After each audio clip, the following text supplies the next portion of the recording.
ជាក្មេងក្រៅសាលាឲ្យចូលរៀនមិនចង់ចូលចិត្តធ្វើអីផ្សេងអស់តាមតែចំណងដូចលុយម៉ាក់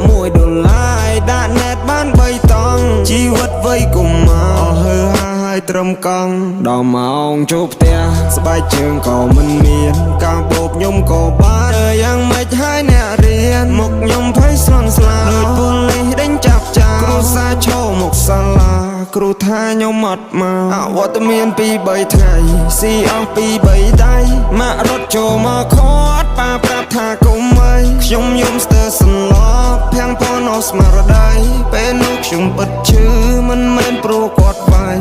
ត្រឹមមួយម៉ាត់យ៉ាងខ្លីម៉ាក់បាខំណាស់រាល់ថ្ងៃ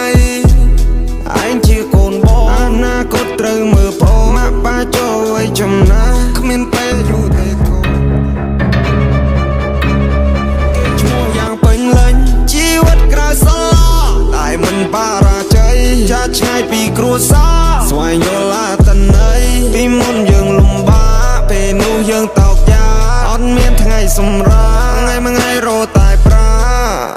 ជីវិតខ្ញុំដូចជារឿងនិទានអ្នកយកមករៀនអ្នកគិតគូរកន្លែងល្អអ្នកយកទៅចោះព្រោះកន្លែងអាក្រក់មិនឯង improve អ្នកថាបានតែឈោមើលតែយ៉ាងអ្នកធ្វើយកជាអ្នកទទួលអ្នកខ្លាបានតែស្ដីបន្ទោសមើងឯបញ្ហាគឺថាវាស្រួលជីវិតខ្ញុំដូចជារឿងនិទានអ្នកយកមករៀនអ្នកគិតគូរកន្លែងល្អអ្នកយកទៅចោះព្រោះកន្លែងអាក្រក់មិនឯង improve អ្នកថាបានតែឈោ